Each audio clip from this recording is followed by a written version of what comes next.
Danny Verity here, and we lost, but that just means new adventures are coming here. I'm going to tell you what you missed from the end of season press conference, and if you stick around to the end, we got some projections and what we might do this off season. Help me hit 100 subs, and let's get into this. First, some positive news to kick off the day. Yuri Kulik said he had surgery at the Mayo Clinic to remove his blood clots, and now he's set to recover, and he is coming back next season. Lindy Ruff said some really nice things about Yuri Kulik, so that's really positive to see. It seems like Lindy has a lot of faith in him. He really loves utilizing him as like a two-way like matchup guy. He really trusts him to play against all the top players, really kind of be like a shutdown center type player. And he could definitely be a very important part of the Sabres going forward, but not only for the Sabres, but just in general. Very happy for him as a human being, just being able to continue his hockey career, because we're all kind of scared about that. So very good stuff, Yuri. Happy to see that you're coming back.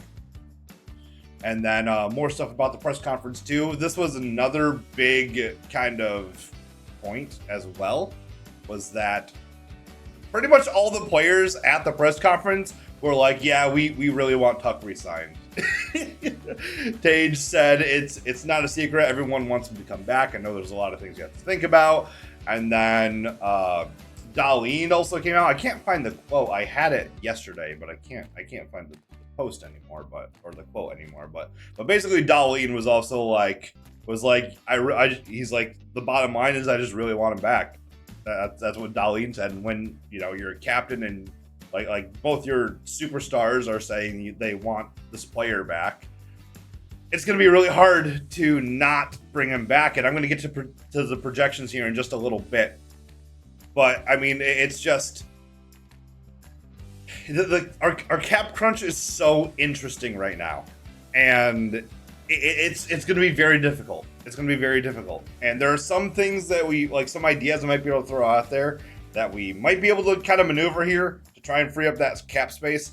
But like immediately on the surface, it's looking pretty tight. We'll get right to that.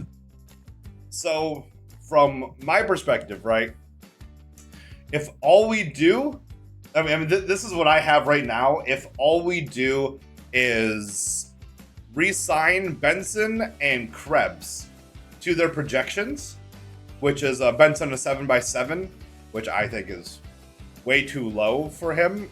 Like I think he's worth a lot more than that, but I don't actually know what he's gonna get. But like, I even made a tweet. I'm like, 7x7 seems like a steal of the century. I'd do that.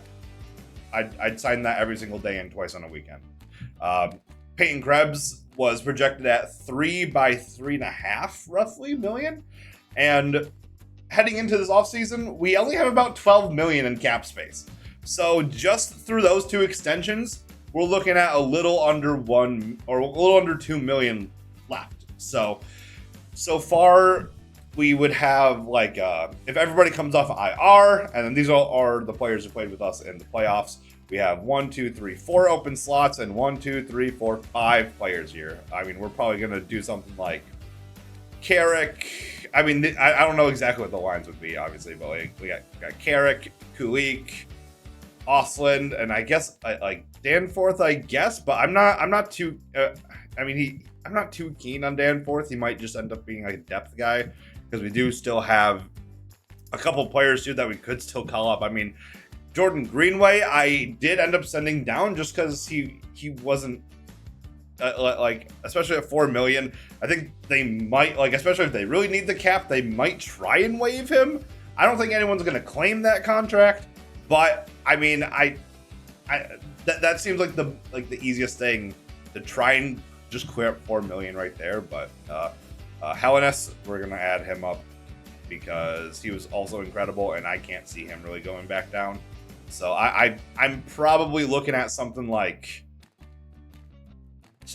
this, kind of, where you have a lot of depth down the middle. I mean, and then it still sits out Kozak, and I mean, you kind of get the point. We have a lot of really good young players, and even if we make no trades and only re-signed 2 of these players, we still have extras on offense. And then if you go down to defense, not much really changes. Yarmo did say he wants to extend Bowen Byram long term, which I think is a really good idea at this point, especially given how incredible he was in the playoffs. But really, like, the only person I'm really kind of considering here is Radim Mertka. But even then, like, he had a really good WHL season. He was in the AHL a little bit. He had a really good U20 Worlds. And he also looked really good in the preseason. So I don't think it's like a crazy long shot that he does come out of camp and makes the roster. But at the same time, there's not really a need to rush him. So I would kind of prefer they just kind of take it slow and develop him and maybe use him as a depth, call him up, you know, for 10 to 20 games this season if you need him for injuries and stuff. And then another thing in the press conference, both Yarmo and Lindy both loved the 3 goalie system. So I think this is going to be another situation next year where they're all just going to be competing. And I really think Colton Ellis, if he can prove that he is consistent, I think he has a real and genuine shot of stealing, of being as high as a starter. He was I shouldn't say unexpectedly, but he impressed me a lot last year. And I just genuinely think if he is solid, I mean, he's 26. So for goalies, you know, like 25, 26, 27 is like where a lot of them kind of find their groove a bit. So I think Colton Ellis has a lot of potential, and he could definitely end up stealing a job if they stick with this 3 goalie rotation. And then not much else going on immediately. I know some people were talking about Komarov a bit, but I'm not sure where he would even fit in. Devin Levi, apparently, I mean, there's like 1 or 2 reports saying that the relationship is completely fractured, which I completely understand. I mean, 3 goalie rotation and you're not a part of it. I would understand that. So Devin Levi could be traded. And I'm going to get to this projection right here by Calf on Twitter. Thank you very much, Calf. Very interesting stuff, right? So in this kind of mock-up here, we have Robert Thomas on that first line. We do have also Connor Hellebuck in goal, because that's another question, is that, like, you know, if we can find a consistent goalie, would that change all of our problems? And then Calf here also has Beck Malenstein being re-signed here. And then I believe also had the Krebs and Benson extensions. So my thoughts with this is that if we do end up getting Robert Thomas, we're probably, I mean, it's from the reports from after the trade deadline, they were saying if the trade did go through, that Rochester would be devastated.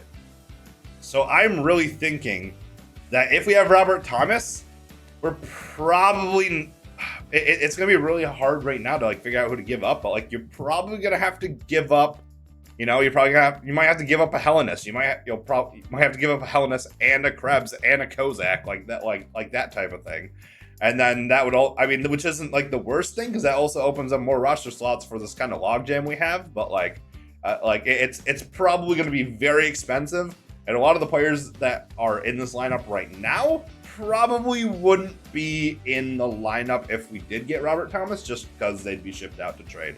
So I'm really thinking, like, if we have Robert Thomas, it would probably be something. We'd probably have to do something like Hellenis, Krebs, like Kozak, draft picks, stuff like that. I mean that's not scientific or anything. That's just off the top of my head, but that's probably like the minimum you're working with. And then Connor Hellebuck in goal.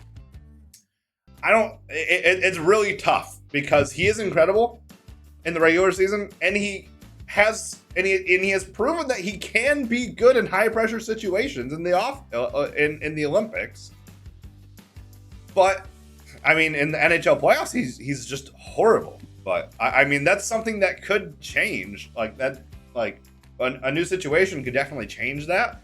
It's just a risk, and especially for the price you'd have to pay for Connor Hellebuck, I don't know. It's tough. It's tough. I'd almost, especially for the cap hit and everything like that, all the stuff you have to do to make that work. I'm like, I'd almost rather just see what you have in Ellis right now. Maybe even Levi. I don't know.